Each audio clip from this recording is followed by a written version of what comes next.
Rien, moi. 4, 3, 2, 1. Bonjour à toutes et à tous. Bienvenue, bienvenue sur le FSK Live Navigator. Nous attendons quelques secondes, on voit pas mal de connexions. Voilà, nous allons commencer dans quelques minutes. Alors, bienvenue à tous et pour cette troisième conférence en ligne de notre série de webinars, les Live Navigator. Nous avons le plaisir de vous proposer différents webinars autour des besoins spécifiques des personnes atteintes d'une lésion médulaire, en accueillant à chaque fois différents intervenants qui pourront vous partager leur expertise sur divers sujets. Pour ce troisième rendez-vous intitulé « Les escarres, quand, comment, pourquoi, quelles solutions ?» nous serons trois animateurs, à savoir Aurélie Anna Dubois, qui est à mes côtés, ergothérapeute, qui interviendra pour nous partager son expérience auprès des patients qu'elle accompagne au quotidien, ainsi que Morgane Lavaux, le créateur du tapis Gaspard, sera présent pour nous proposer une solution de prévention avec un dispositif. Et je serai également présente en tant qu'infirmière experte en rééducation et coordinatrice navigateur chez FSK pour intervenir et répondre en live à vos questions.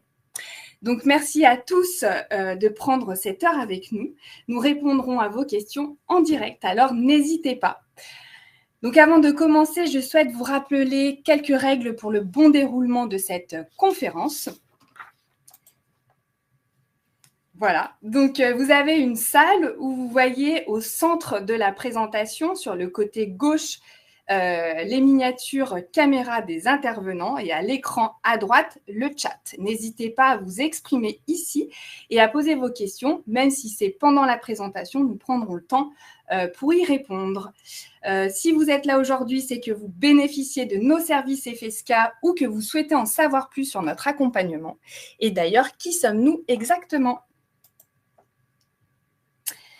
Donc, FSK est prestataire de santé à domicile. On est spécialisé dans la prise en charge des patients en stomathérapie et troubles de la continence. Notre objectif, c'est quoi ? C'est de simplifier la vie de nos patients en assurant la livraison du matériel médical 100% gratuite. Et pour ce faire, nous accompagnons en fournissant un soutien et un conseil clinique adapté à vos besoins. Nous avons mis en place aussi un service qui est complètement dédié aux blessés médulaires, qui est le service Navigator, qui est 100% gratuit. Qu'est-ce que c'est que Navigator ? Donc, Navigator, c'est la prise en charge experte de nos infirmières conseils qui vont pouvoir établir un bilan de transition lorsque vous sortez d'un centre de rééducation. C'est aussi un site internet www.kmtnavigator.fr. Vous allez découvrir de nombreux articles, des articles vraiment en lien avec les besoins spécifiques du blessé médulaire. De nombreux articles ont été rédigés par des professionnels de santé, mais aussi également Aurélie Anna Dubois, ergothérapeute. Vous avez aussi une équipe de chargés de clientèle chez FSK qui va être là au quotidien pour répondre à vos questions et organiser la livraison de votre matériel. Et puis, si vous êtes client FSK et que vous avez adhéré au service Navigator, vous avez accès à tous nos partenaires. Nos partenaires, c'est qui ? C'est des personnes qui font partie de la communauté, qui travaillent autour du handicap. Nous avons une sexothérapeute, nous avons un avocat spécialisé dans le dommage corporel, nous avons Morgane Lavaux, créateur du tapis Gaspard. On a aussi une couturière qui va pouvoir adapter vos vêtements et plein d'autres partenaires que je vous laisserai découvrir sur notre page Navigator. Chez FSK, nous prenons en charge des patients quand ils sortent de centre de rééducation. Comment ça se passe ? Quand vous sortez de centre de rééducation, il y a le retour à domicile, cette première phase, où vous allez bénéficier vraiment d'un accompagnement personnalisé par nos équipes d'infirmières qui feront un bilan de transition pour s'assurer en fait que tout se passe bien dans votre adaptation, votre mobilité et aussi dans la prise en charge administrative et votre vie au quotidien. Puis, il va se passer une deuxième phase. C'est quoi cette deuxième phase? C'est relever les défis du quotidien. Et là, vous allez pouvoir bénéficier, si vous faites partie du service Navigator, par exemple, d'un bilan des aides techniques avec Aurélie Anna Dubois. Au bout de 3 mois, vous êtes chez vous et là, vous allez pouvoir comprendre quels sont vos besoins dans votre quotidien, sur votre maison, votre voiture ou même sur votre lieu de travail. Et Aurélie pourra vous accompagner. Et puis, on a une phase 3, ça fait quelques mois, vous êtes enfin chez vous et vous reprenez votre vie. C'est moi, ma vie et mon fauteuil. On va vous aider à reprendre le contrôle et surtout à ne plus rien s'interdire. Les équipes FSK feront vraiment un bilan sur votre confort au quotidien. Navigator, c'est aussi des webinars. On a déjà effectué de nombreux webinars, notamment un webinar sur la sexo et un webinar sur le dommage corporel. Vous pourrez les retrouver en replay sur la plateforme Webikeo. Voilà, aujourd'hui, on est tous ensemble pour parler des escarres. Quand, comment, pourquoi et quelles solutions. Pourquoi on a fait ce webinar? Et oui, c'est très important. On a vu de nombreuses personnes à domicile, puisqu'FSK, ça fait 30 ans que nous prenons en charge de nombreux profils de patients. Et on sait que chez le blessé médulaire, l'escarre est une vraie problématique. On a eu beaucoup de témoignages de personnes qui nous disent que finalement, une escarre peut nous rendre complètement nous aliéner au quotidien, que du coup, on n'est pas à l'abri d'une écorchure lors d'un transfert ou que finalement, on a compris l'importance de surveiller sa peau et de ne pas finalement laisser traîner une escarre. On sait aussi qu'une escarre, c'est très long à soigner. On a pas mal de patients qui nous en parlent et qui, du coup, sont vraiment coupés d'un point de vue social puisqu'ils doivent rester alités de nombreux mois chez eux. Et puis aussi, on sait qu'il y a un retentissement très important sur le quotidien, sur la vie de famille. Et on a aussi plusieurs personnes qui nous disent qu'avec leurs troubles de sensibilité, ils ne savent pas vraiment à quel moment ils doivent faire des push-ups, des changements de position, etc. et qu'ils ont quand même vraiment peur de tout ce qui est lié à l'escarre. Donc aujourd'hui, je vous l'ai dit, donc on a Aurélie Anna Dubois qui est à mes côtés. On a aussi Morgane Lavaux, créateur du tapis Gaspard, et moi en tant qu'infirmière pour vous parler de ce sujet qui est très important. En quelques chiffres, voilà, donc on sait qu'on est à peu près 65 000 blessés médulaires en France, qu'il y a à peu près 1200 nouveaux cas chaque année. On le sait aussi que 80% des escarres se développent au cours de la vie d'une personne en situation de handicap, que 75% concernent la région fessière, qu'il faut à peu près 2 heures, c'est le temps moyen d'une apparition d'une escarre, et que ça fait partie des causes de réhospitalisation. On sait que la prévention des escarres est l'un des points cruciaux dans le domaine des soins de santé fournis aux blessés médulaires et c'est surtout moins coûteux que de traiter une escarre. L'une des grandes priorités est de bien l'expliquer aux personnes touchées et à leurs proches et de prodiguer une formation dans le cadre d'un accompagnement à vie leur permettant de maîtriser les techniques adéquates. Un petit point sur l'anaphysio. Les escarres, comment les prévenir et comment agir? On sait que 75% des escarres sont de stade 1 ou 2, où il est encore temps de pouvoir espérer une cicatrisation dite dirigée, avec des protocoles de soins, de décharge, des points d'appui, de pansement, qui peuvent durer cependant, malgré tout, plusieurs mois. Au-delà du stade 3 et 4, il est malheureusement très fréquent d'avoir recours à la chirurgie.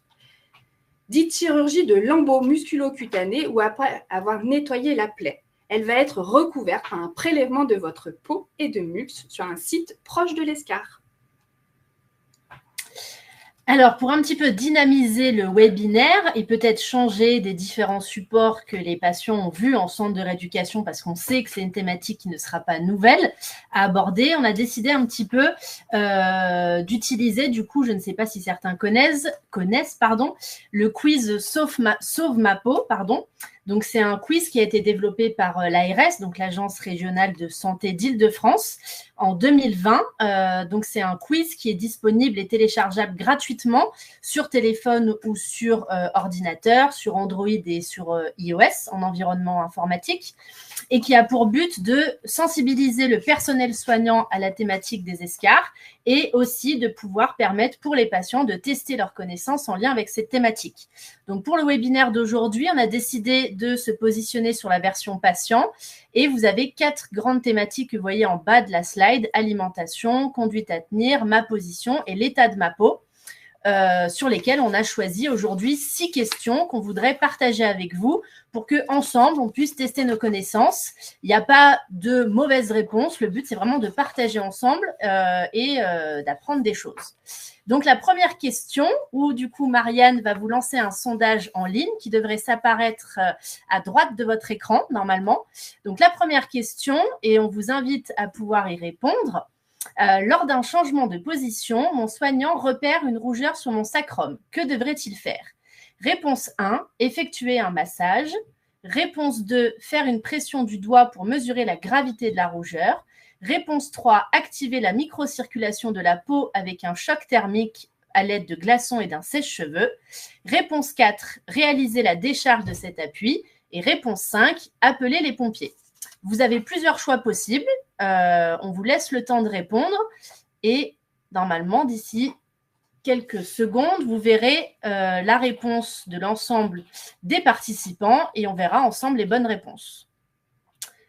Si quelqu'un ne voit pas le sondage, qui n'hésite pas à écrire dans le chat.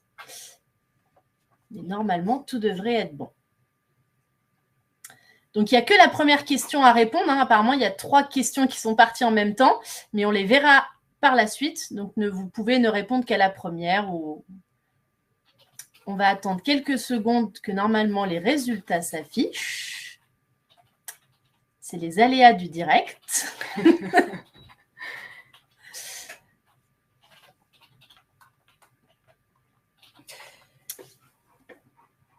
Est-ce que ça s'affiche ou pas? Est-ce qu'il y a eu des réponses ou pas? Tout à fait. Mais alors, ça ne s'affiche pas. Décharge 50%, massage 40%. Allez, c'est parti, on vous donne les réponses.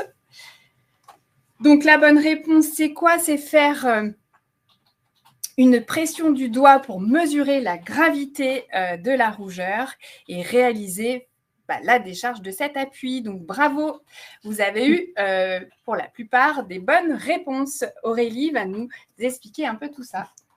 Donc là, on vous a mis une illustration sur le test du toucher où quand vous avez une rougeur, donc le principe, c'est d'appuyer dessus et de voir si cette rougeur persiste ou si elle devient blanche afin d'évaluer un petit peu le risque d'escarre, sachant qu'il faut toujours se dire que s'il y a un doute que ce soit une escarre, c'est qu'il n'y a pas de doute, c'est une escarre, un début de stade 1, comme on l'a vu auparavant, et que vraiment en cas de rougeur, le premier réflexe à avoir immédiatement, c'est vraiment de décharger la zone. Ça, c'est le plus important dès qu'il y a une rougeur.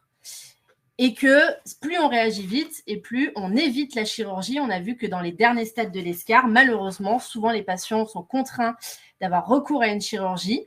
C'est un acte qui est quand même pas anodin, avec un temps d'alitement très conséquent, au-delà d'1 mois, et une reprise d'assise progressive.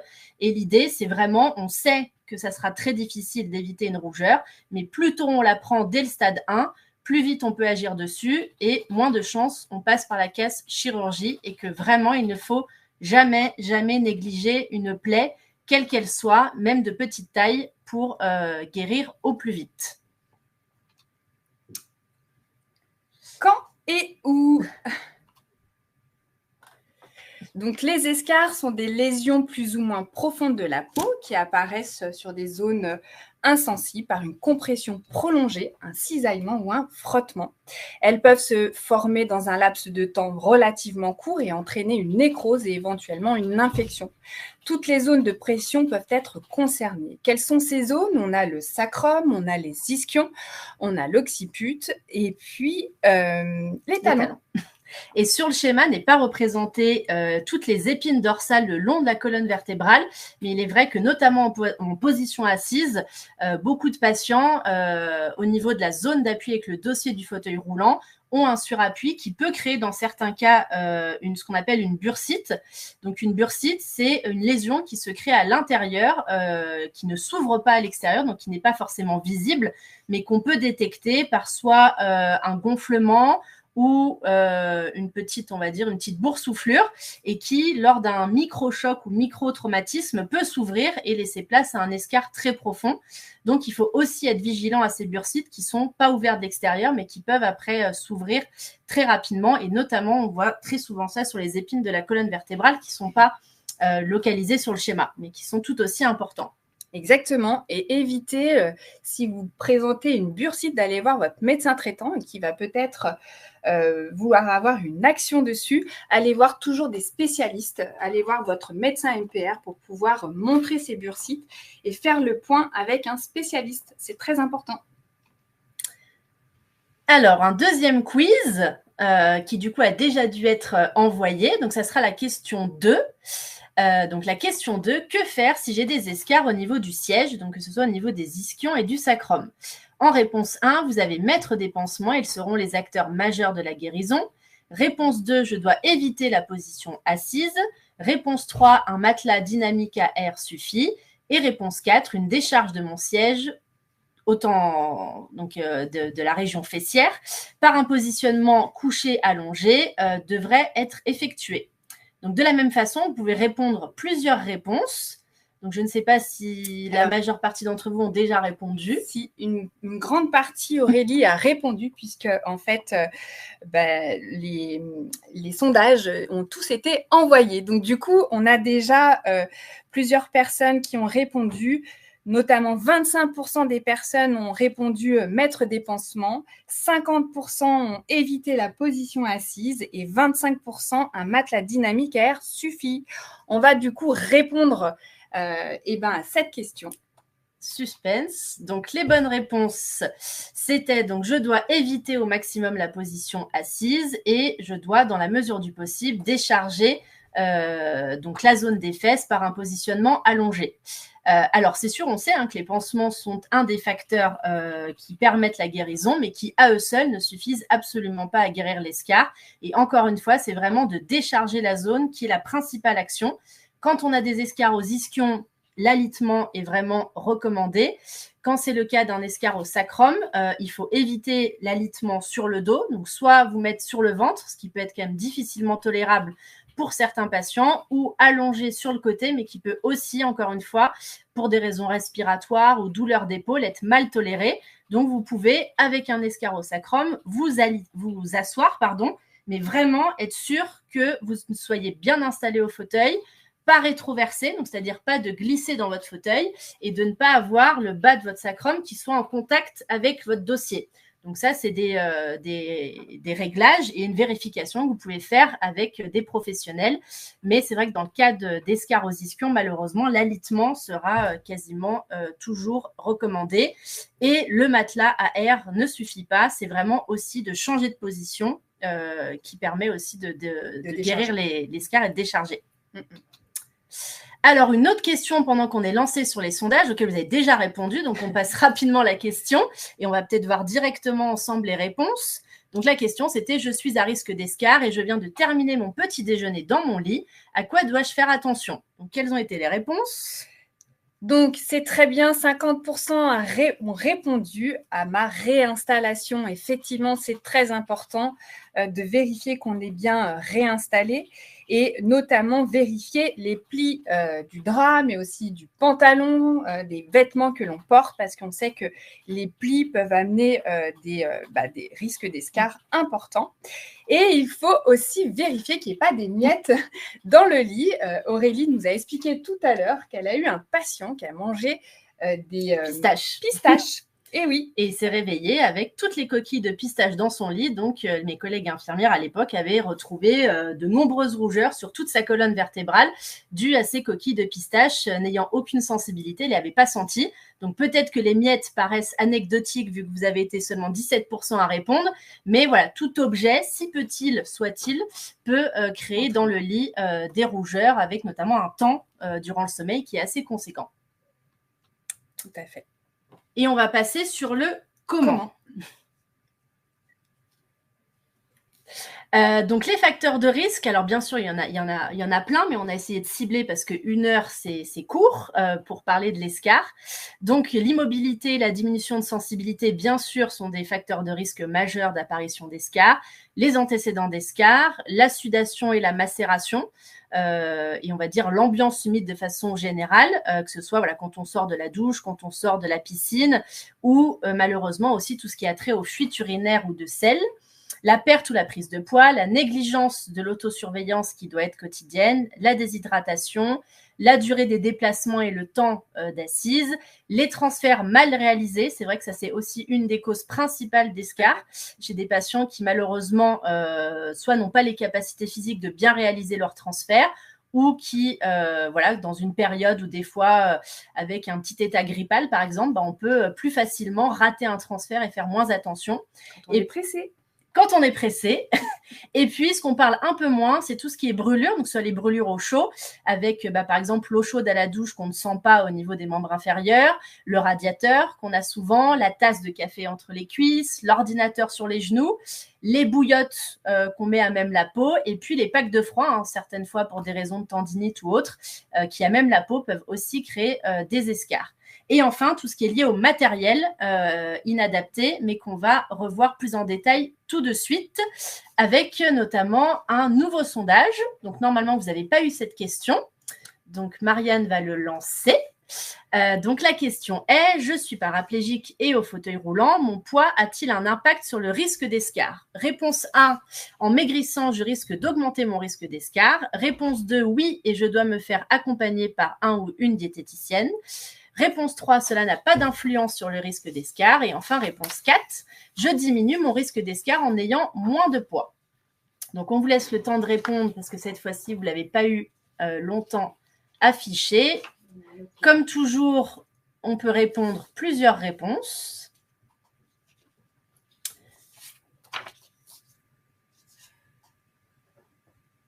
N'hésitez pas, si vous avez aussi des questions à écrire dans le chat pour ceux qui auraient répondu très rapidement. On peut y répondre au fur et à mesure. On a des personnes qui nous disent, notamment Amandine, pas possible de répondre. J'ai déjà les résultats. Ouais, c'est parce qu'il y en a 3 qu'on peut lancer en même temps. Et là, il y a le 4 qui est parti et le 5 qui est parti. Ah bon, alors petit souci technique, vous avez le 4 et le 5 qui sont déjà partis. C'est pas grave, c'est pas grave. Donc on va voir les réponses ensemble. Donc la réponse, c'est quoi? C'est en maigrissant, je risque d'augmenter mon risque d'escar. Oui, et je dois me faire accompagner par un diététicien. Donc, on sait que le poids est un facteur aussi majeur dans la création d'une escar. Donc là, on a parlé surtout de perte de poids, mais aussi la prise de poids, qui est un facteur majeur d'escar. On sait que dans l'hospitalisation, très souvent, les patients sont pesés à l'aide de la chaise qu'on voit à gauche de la slide du PowerPoint, et qu'une fois à domicile, c'est un petit peu le néant. Donc, sachez que vous pouvez aussi acquérir ce type de chaise à domicile, mais que ça prend de la place et que ça nécessite de faire un transfert dessus qui, on l'a déjà vu, peut être aussi à risque d'escar. Donc, dans les autres solutions, il existe aussi les plateformes de pesée qui peuvent être rétractables contre le mur pour prendre un peu moins de place et sur lesquelles on peut se peser directement avec son fauteuil manuel ou son fauteuil roulant de douche, par exemple, dans son quotidien pour éviter les transferts. Et puis, on sait que sur les lève-personnes, que ce soit les lève-personnes sur roulette ou les rails au plafond, on peut avoir l'option indicateur de poids qui, cependant, est une option, donc laquelle il faut penser pour avant de commander ou de louer votre matériel. On sait que ces matériels ont un coût, mais encore une fois, il y a des aides financières qui existent et vous pourrez notamment bientôt retrouver sur le site KMT Navigateur une fiche sur ces aides financières. tout à fait. J'ai pu voir aussi dans les réponses qu'une partie d'entre vous ont répondu que je diminue mon risque d'escar en ayant moins de poids. Effectivement, on peut se dire, si je perds du poids, derrière, je serai moins lourd, j'arriverai mieux à faire mes transferts, j'aurai moins de douleur aux épaules et je vais diminuer peut-être cet appui que je peux avoir sur la région fessière. Oui, vous pouvez. Ça peut être aussi positif de perdre du poids, mais il ne faut pas le faire n'importe comment. C'est pour ça qu'il est hyper important d'être suivi par un diète qui va vous donner le bon régime pour ne pas déséquilibrer autre chose derrière. Il ne faut pas tomber dans l'excès et après, du coup, n'avoir plus de massif, plus de masse musculaire et graisseuse autour de vos ischions et que du coup, ces derniers soient très saillants.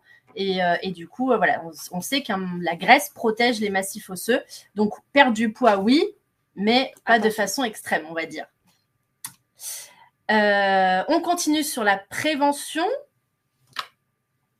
Donc, action de prévention, il est relativement aisé de prévenir une plaie ou une escarre, mais en revanche, c'est très compliqué de la guérir, car même si elle est bien traitée, la zone reste et restera toujours fragilisée.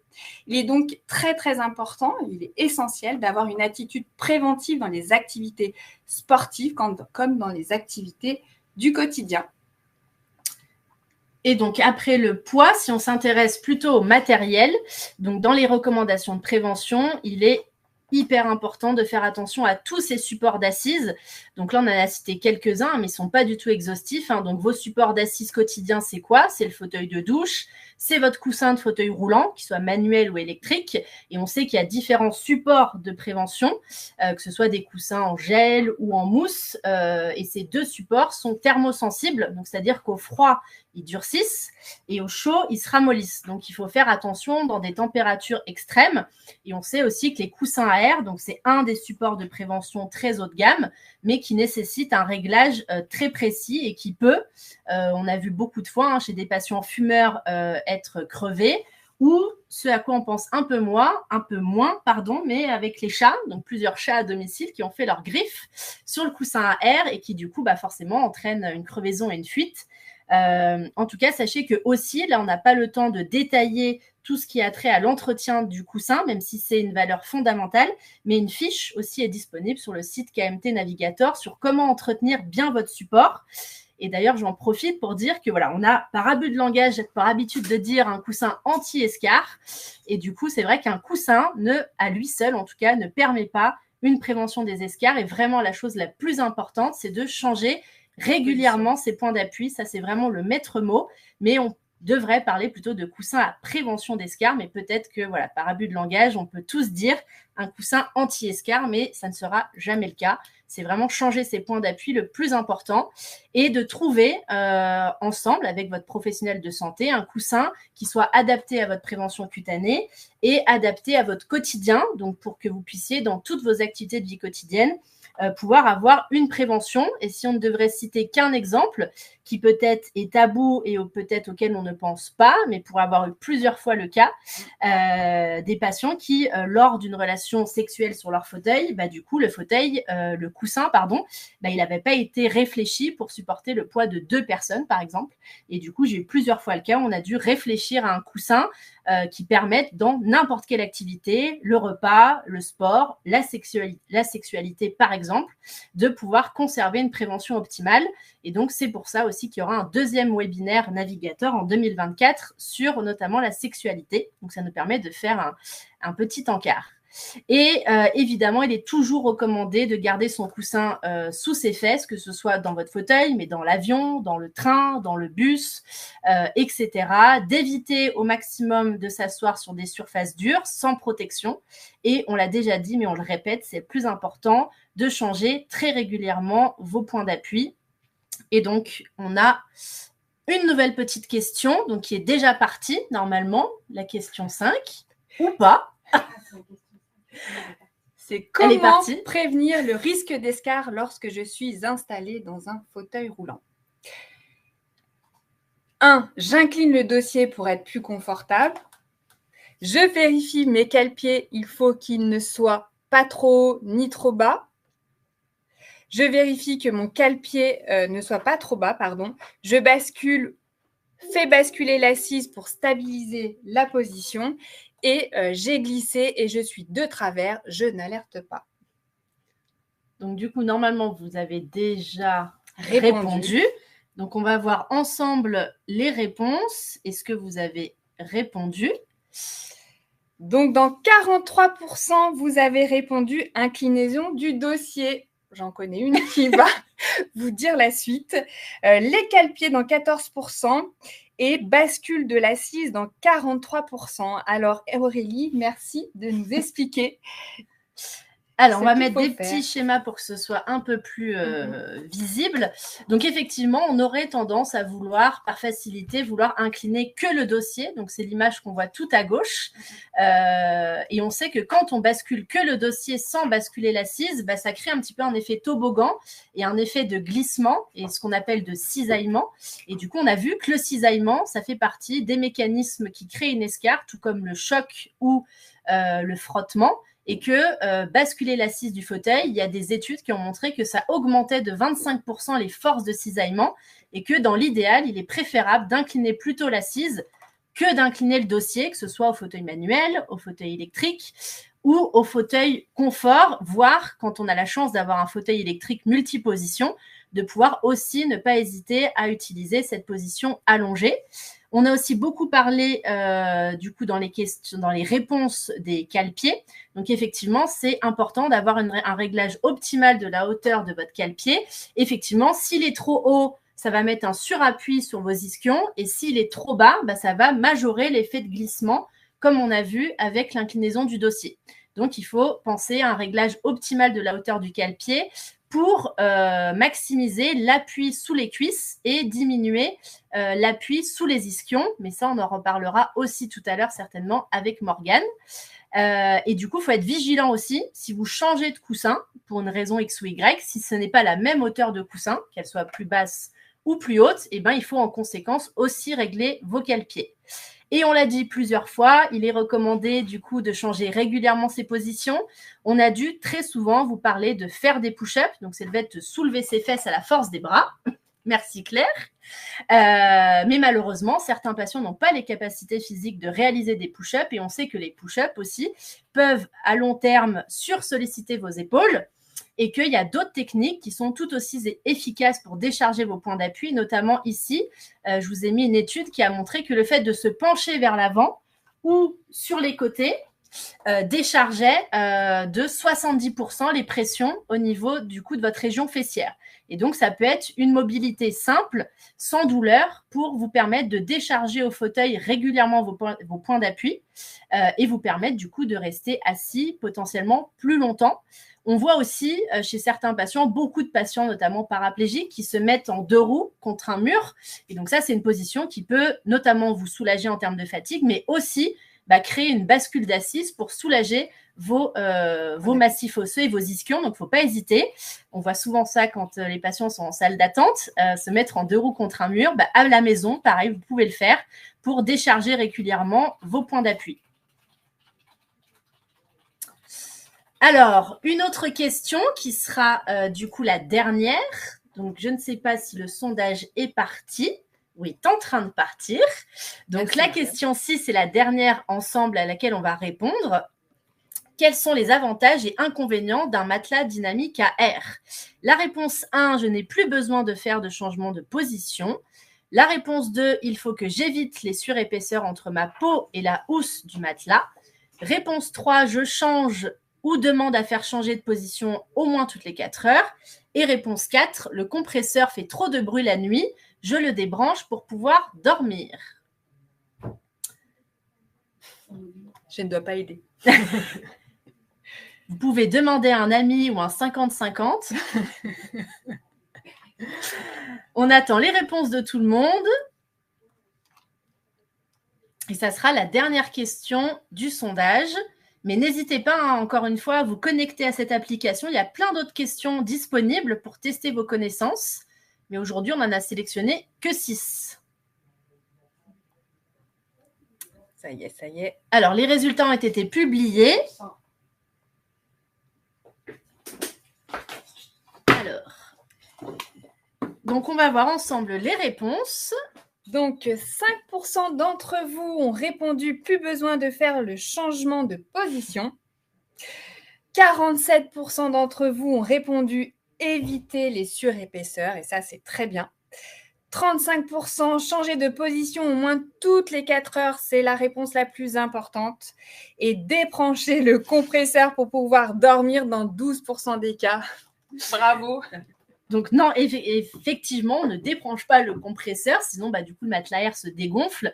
Par contre, c'est vrai qu'on a beaucoup de retours des patients qui ne supportent pas le bruit du matelas à air et on entend que pour la qualité de sommeil, c'est difficilement tolérable.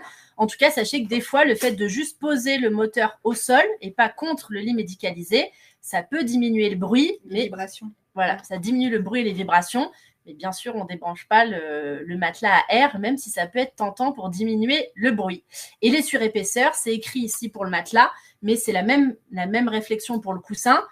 Si vous accumulez des couches, forcément, vous diminuez l'aspect préventif du coussin ou de votre matelas. Tout à fait. Et donc, les autres actions de prévention, donc là, on a beaucoup parlé du matériel, mais il faut aussi avoir un bon entretien de sa peau, l'hydrater très régulièrement et quotidiennement afin d'avoir une peau qui soit plus résistante. Pensez aussi à surveiller votre peau avec le miroir. Je pense qu'à l'hôpital, on vous a appris à surveiller votre peau quotidiennement. Il est vraiment très, très important d'avoir ce réflexe-là et qu'il fasse partie de votre quotidien. Alors, avec le miroir ou un téléphone, et pour les patients qui malheureusement n'auraient pas la mobilité pour le faire, il faut aussi informer et former vos soignants ou vos aides à domicile quotidiennes pour qu'elles puissent régulièrement aussi pouvoir le faire à votre place, de vérifier ces points d'appui. L'apparition brutale de contractures ou de spasticité doit être un point de vigilance. Quand vous avez votre spasticité qui augmente de façon intempestive sans raison, ça veut dire qu'il y a ce qu'on appelle une épine irritative dans votre corps. Donc, une épine irritative, c'est quoi? C'est une vessie pleine, une infection urinaire, trop de sel dans les intestins ou une escarre. Donc, il faut que vous vérifiez ces points-là. Et ça doit être en tout cas une alerte pour vous dire il y a quelque chose qui ne va pas dans mon corps. Il faut que je vérifie. Et ça peut notamment, très souvent, être aussi dû à une escarre, même un stade 1, une petite rougeur. Effectivement, c'est ce qu'on appelle l'HRA, l'hyperréflexie autonome. Pareil, sur le site navigateur, vous allez pouvoir retrouver toutes les informations en lien avec l'HRA et toutes les actions à mener pour bien comprendre cette situation. Éviter la macération, on en a déjà parlé, donc que ce soit après la douche ou après la piscine, de bien sécher l'ensemble de votre corps, même entre les plis. Et puis les fuites urinaires, on sait que malheureusement ça peut arriver, mais si c'est quotidien, il ne faut pas hésiter aussi à revenir auprès de votre médecin MPR ou de neuro-urologie pour éviter les fuites et éviter surtout le port de protection, même si on sait que ça peut être aussi utile dans la vie quotidienne, mais du coup c'est vrai que les coutures des protections et le fait de macérer dans les protections ne favorisent pas pour éviter les risques d'escarre. Éviter la proximité des points chauds, ça on en a déjà parlé, donc l'eau chaude sur une partie dont on ne sent pas, les radiateurs, les coussins d'assise en gel, ça on a beaucoup de patients par exemple, ou la galette de gel dans la voiture, oui, ou sur l'assise d'un quad, aussi le cuir en plein soleil, qui peut du coup déclencher une rougeur et un escarre. Prévenir les coups de soleil, forcément votre peau en sous-lésionnelle sera plus sensible à avoir des coups de soleil et sera un peu plus fragile. Et on en a déjà parlé, mais c'est aussi hyper important de contrôler vos vêtements, les plis, les coutures, les rivets, les poches, etc. Et aussi les chaussures. On a beaucoup parlé des escarres fessières, mais il y a aussi beaucoup d'escarres talonnières. Et donc voilà, adaptez aussi votre type de chaussage. Et indispensable aussi, n'hésitez pas à demander de l'aide pour vérifier vos points d'appui ou lors de transfert, pour éviter que ceci soit traumatique, de demander de l'aide pour vraiment qu'il soit mieux réalisé, surtout quand vous vous sentez fatigué ou avec un petit coup de mou parce que vous avez un petit état grippal ou autre.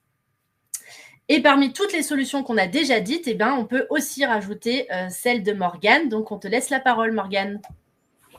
Eh bien, merci. Enchanté de voir que 53 personnes suivent ce live-là. En tout cas, merci les filles, c'était très clair. Enfin, pour moi, même qui suis En patient, ça fait déjà du bien de revoir en fait les basiques, parce qu'on parle de basiques pour vous, mais quand on est dans le quotidien, on les oublie.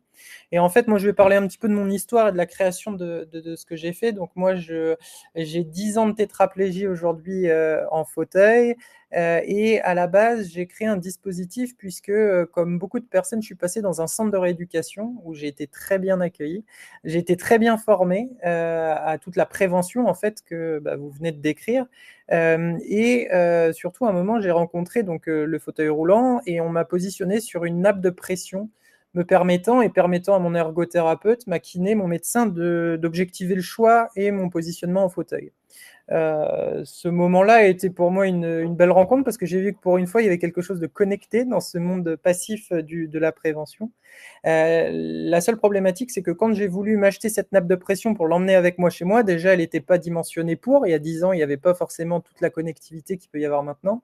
Et surtout, elle était très chère. Donc, on parle de dizaines de milliers d'euros. Donc, pour une nappe de pression, je n'avais pas forcément les moyens. En parallèle de ça, ma kiné, moi qui voyais que j'étais connecté, m'a dit sur ta montre, tu vas mettre des alarmes pour te rappeler aux bons gestes et postures. Donc, qu'est-ce que c'était? Les fameux push-ups qu'on doit réaliser. Donc, à ce moment-là, il fallait mettre une alarme toutes les 10 minutes sur la montre avec pour objectif tout simplement de me rappeler au fait que je dois réaliser en fait ces mouvements de prévention. Ensuite, sur le fait d'être mal positionné, là, c'était un petit peu au ressenti. Je devais savoir si j'étais bien ou mal positionné. Et conscient, en parallèle de ça, conscient de tout ça, moi, j'ai un collègue de centre, de chambre, qui est revenu en fait au centre de rééducation après une semaine à peine passée chez lui pour cause d'un coussin qui s'est dégonflé sur une plaque d'assise. Et donc, l'escar est arrivé. Donc, en fait, ça a été une prise de conscience et en même temps, enfin, 2 prises de conscience. 1, que la prévention était importante et 2, que le contrôle du coussin sur lequel on est assis était tout aussi important. Et en fait, j'ai recherché des solutions actives de prévention et pas forcément déclaratives, parce que quand on est en fauteuil, on a l'impression de tout bien faire, comme tout à chacun. Et sauf que la seule chose qui se passe, c'est que comme on ressent pas ce qui se passe sous nos fesses, donc moi je vais parler plutôt du positionnement au fauteuil, parce qu'on passe autant de temps au fauteuil finalement que dans le lit quand on est personne en fauteuil roulant. Et donc je me suis concentré là-dessus et j'ai cherché une solution qui puisse me permettre de me rappeler aux bons gestes et postures, d'emmener un petit peu ma kiné avec moi chez moi pour me dire Morgane, t'es mal positionné, repositionne-toi bien. Et donc je ne l'ai pas trouvé, donc je l'ai créé et c'est comme ça que l'histoire de Gaspard est arrivée. Donc, je ne vais pas repasser sur tous les chiffres qu'ont amené les filles tout à l'heure, mais ce qui est important, moi, je trouve aussi dans cette prévention-là, ce qu'il faut bien comprendre, c'est la récidive aussi qui est hyper importante. C'est qu'une personne qui a une escarre une fois, en moyenne, en aura 10 dans sa vie d'utilisateur de fauteuil roulant. Donc, en fait, c'est pour des valides, c'est l'image de la chaussure trop petite avec l'ampoule qui arrive.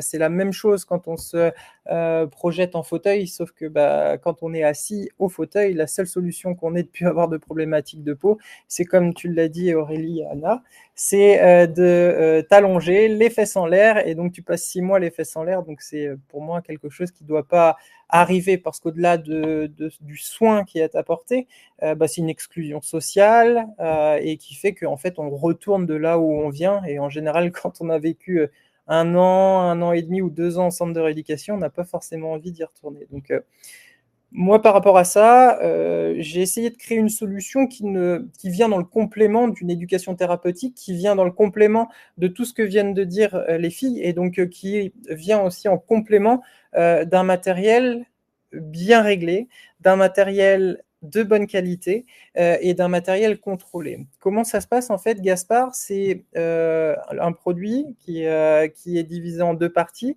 D'un côté, un tapis qu'on ne positionne pas au-dessus du coussin pour la prévention de l'escarre comme on peut l'avoir sur des nappes de pression classiques, mais plutôt en dessous. Déjà, moi, sur ce choix-là, j'ai fait un choix qui me paraissait plutôt logique. Quand on calcule des pressions au-dessus d'un coussin, c'est très bien pour le positionnement, mais dans la vie de tous les jours, finalement, comme on l'a vu tout à l'heure, il peut y avoir des dysfonctionnements sur le coussin qui, si on est positionné au-dessus, la nappe, on ne capte pas forcément ce qui se passe en dessous. Donc Gaspard, en fait, vient déjà en dessous, sur la toile d'assise, que ce soit une plaque d'assise ou une toile d'assise. Donc ça, c'est la partie vraiment produit, pas toute la nappe. Et ensuite, on a une application qui est disponible sur iPhone et Android, qui permet aussi, quand on a des montres connectées, de retrouver différentes informations. Donc en temps réel, on va avoir visuellement 4 zones pour savoir si on est bien ou mal positionné. Alors, être bien ou mal positionné, c'est pas forcément grave sur un temps court, c'est pas forcément grave sur un temps prolongé en fonction de la qualité de sa peau, mais tout ça doit se définir. Donc en fait, Gaspard, c'est une application universelle avec des réglages personnels. Chaque écran que je vais décrire peut être réglé et configuré en fonction d'une personne, d'un moment pendant lesquels on a besoin d'une surveillance. Donc sur le premier écran, le positionnement 4 zones. Moi, en fait, la nappe, elle fait 40 cm par 40 cm aujourd'hui. 100% de la nappe est tapissée de capteurs, mais j'ai voulu restituer ça en 4 zones. Pourquoi ? Parce que je ne voulais pas avoir d'action anxiogène à être pas tout à fait dans le vert ou être trop facilement dans le rouge. L'idée, c'est vraiment de paramétrer avec son thérapeute, avec son kiné, son ergo, son revendeur de matériel médical, son aidant, le bon temps à passer dans une mauvaise position. Passer ce temps-là, on a une petite notification qui nous emmène à une action. Il y a 2 actions possibles à ce moment-là. La première, c'est d'envoyer une notification à un aidant qui est référencé dans notre téléphone et en 2 clics, on envoie cette information-là. L'autre action qu'on peut avoir, c'est on se recale sur l'application et on peut corriger en temps réel sa position pour passer du rouge au jaune au vert. Ça, c'est un premier écran qui va être commun à tout type de pathologie, puisque le positionnement, c'est quelque chose de très important. Ensuite, on va avoir un compteur de mouvement. Ça va être le podomètre des personnes en fauteuil roulant. Moi, en fait, ce qui m'a choqué, c'est que mon Apple Watch, à l'époque, me disait « Morgane, tu as fait 3000 pas dans ta journée en fauteuil, alors que je ne pouvais pas marcher. » Et là, l'idée, en parallèle, c'est que ma kiné me disait « Il faut faire un push-up de 10 secondes toutes les 10 minutes. » Alors, depuis qu'elle a Gaspard sous les fesses, c'est plus trop 10 secondes. Et donc, on a trouvé, en fait, avec des médecins pour lesquels on travaille sur une étude clinique avec Gaspard, avec un temps qui est plutôt un temps d'une demi-seconde, le temps d'une demi-seconde à faire toutes les 10 minutes. Donc, c'est ces fameux push-ups qui sont là à être réalisés de façon régulière. On l'a parlé tout à l'heure, mais je vais le rappeler. Ce push-up-là, il permet, 1, de se repositionner, 2, de revasculariser les points de pression et potentiellement aussi que le coussin se reforme et puisse être en bonne disposition pour ensuite avoir un bon positionnement.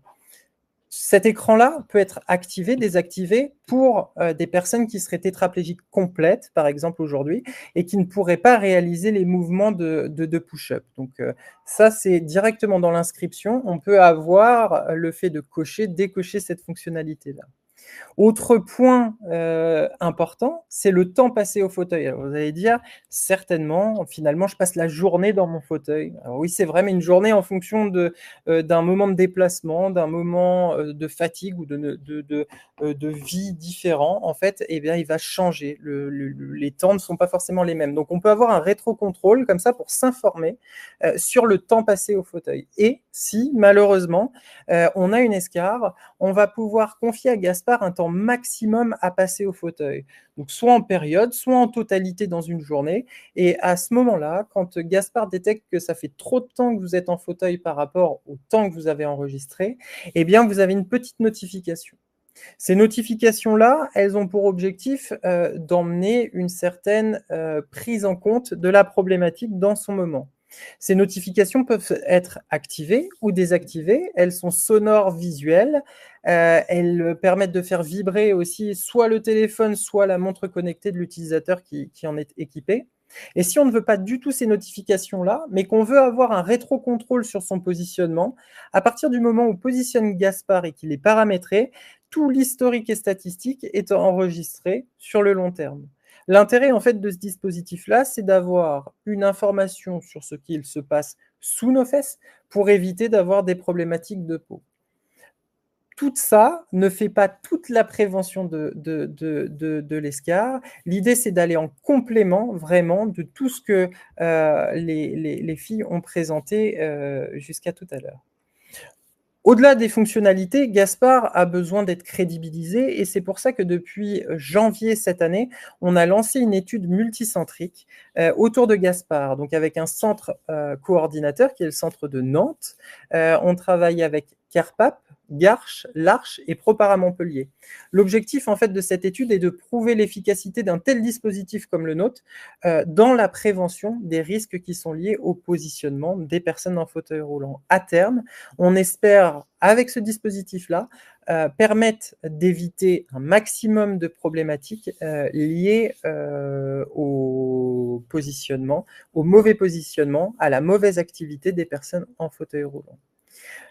Gaspard est fabriqué 100% en France, à 150 km autour de Nantes. Ça en fait un vrai produit fait en France. Nous, en interne de notre équipe, on n'a aucun thérapeute. C'est pour ça qu'on se nourrit des expériences et bien de rencontres avec des ergothérapeutes, des kinés, des médecins, des aidants et aussi des patients.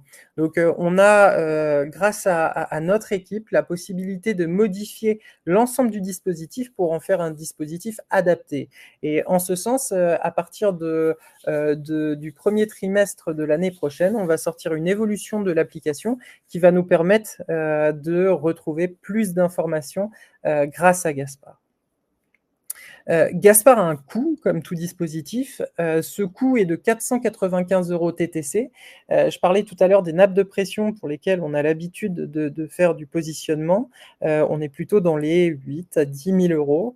Moi, ce que j'ai voulu, c'est un coût moindre, au meilleur coût possible, apporter en fait cette technologie-là, puisqu'on a la même typologie de capteur que des nappes de pression, mais à un coût raisonné.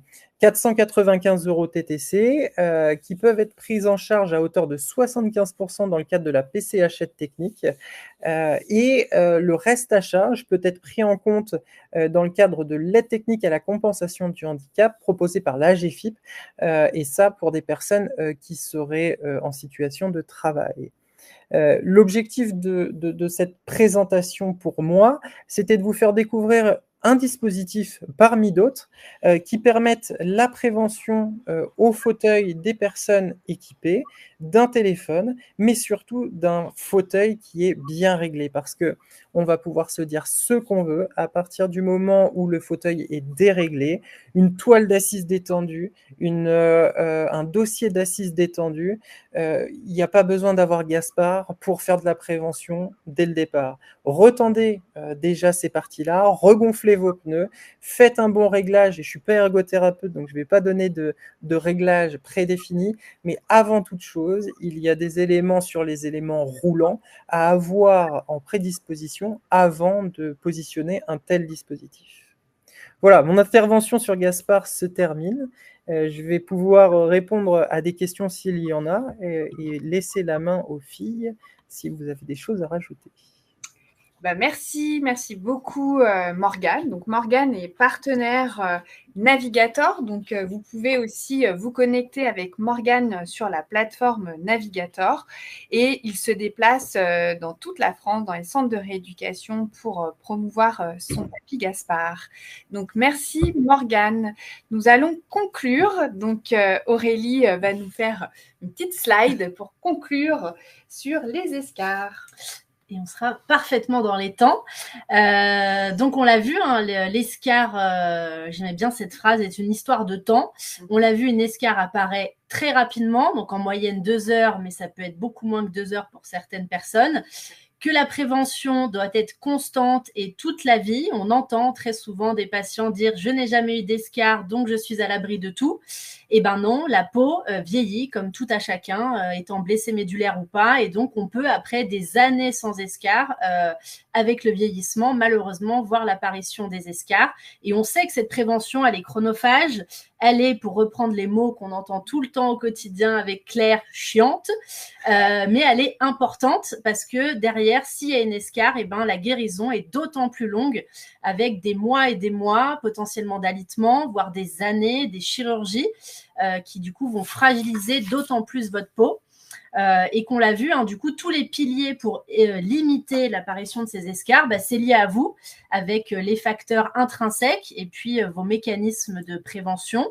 On a vu tous les mécanismes, hein, que ce soit le choc, les frottements, les cisaillements, et puis tous les environnements. Donc, on a beaucoup parlé du fauteuil, et Morgane l'a redit en conclusion, les bons réglages du fauteuil, c'est essentiel, hein, que ce soit la largeur, la profondeur, et puis le bon choix du coussin avec un bon réglage et un paramétrage de votre coussin adapté pour vous, mais aussi le lit. Parce que même si on a des patients qui sont hyperactifs et qui passent beaucoup plus de temps au fauteuil qu'au lit, pareil, hein, le jour où vous avez une petite grippe ou un petit coup de moins bien, du coup, des fois, on ne pense pas quand on se retrouve alité pendant des heures alors qu'on n'a pas l'habitude d'être alité très souvent, de aussi faire attention. Avec les matelas à air, on l'a dit, hein, qui sont de bonne prévention, mais c'est pareil, on voit aussi beaucoup de patients qui s'assoient au lit. Être assis au lit, c'est pareil qu'être assis au fauteuil. Donc, quand on est alité, on doit malheureusement rester alité. Bien sûr, on peut s'asseoir pour manger et avoir un peu des périodes récréatives, mais on a aussi beaucoup vu des patients, hein, quand vous avez un matelas à air dynamique alternatif, quand vous êtes assis au lit, si vous tombez sur un boudin dégonflé, on a eu des patients qui se retrouvaient à talonner sur l'armature du lit médicalisé. Donc, il faut faire aussi attention quand on est assis au lit avec un matelas à air, malgré qu'on pourrait penser que le matelas à air fait tout. Et non, bien au contraire.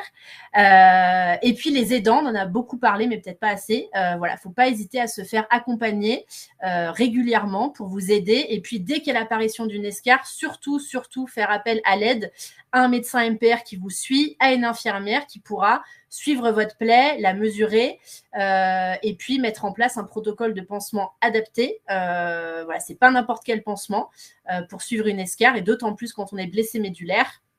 Et que malgré ça, voilà, même si on espère ne pas avoir donné une image, un tableau noir de l'escarre, voilà, c'est pas une fatalité. On peut le diminuer. Et en tout cas, nous, on a eu beaucoup de patients qu'on a accompagnés qui ont malheureusement eu recours à une chirurgie parce que c'était trop tard, qui ont été alités. On sait que l'alitement, c'est psychologiquement très difficile pour les patients, mais qu'après, avec une vision holistique et qu'avec des médecins, des ergos, des kinés, on a pu réfléchir à l'ensemble de tous vos supports, donc que ce soit le fauteuil, on a parlé de la douche, on aurait pu parler des WC, on aurait pu parler du canapé, de la voiture, du fauteuil de sport, on ne l'a pas cité jusqu'à présent, mais on sait que tout ça, c'est des éléments qui sont importants pour votre qualité de vie en tant que patient, et le but, c'est de réfléchir à tous ces supports pour vous permettre de reprendre une vie, de reprendre vos activités, malgré l'apparition d'une escarre, mais en sécurité au quotidien, dans n'importe quel de vos supports. Et on espère avoir été clair. Alors, nous allons finir sur cette slide. Alors, je tenais à remercier donc Morgane et Aurélie Anna Dubois pour avoir partagé leur expertise. Remercier aussi la société Efesca avec ce nouveau service navigateur qui est complètement dédié aux blessés médulaires. Vous allez pouvoir retrouver sur le site internet toutes ces informations et tous les articles que nous ont écrits nos partenaires qui concernent plein d'autres sujets comme la conduite, les coussins, la reprise du sport, etc., etc. N'hésitez pas à vous connecter. Vous pouvez télécharger en bas de l'écran toute la présentation si vous voulez la relire tranquillement. Et puis, vous pouvez retrouver un peu toutes les informations fun sur nos réseaux sociaux. Vous pouvez nous retrouver sur les salons autonomie qui sont dans les 4 coins de la France. Bref, nous sommes là pour vous, donc n'hésitez pas.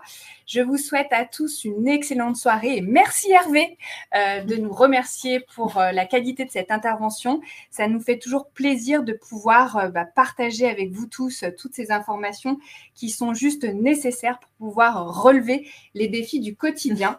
Donc, je vous souhaite à tous une excellente soirée. Merci Morgane, merci Aurélie et merci Efesca.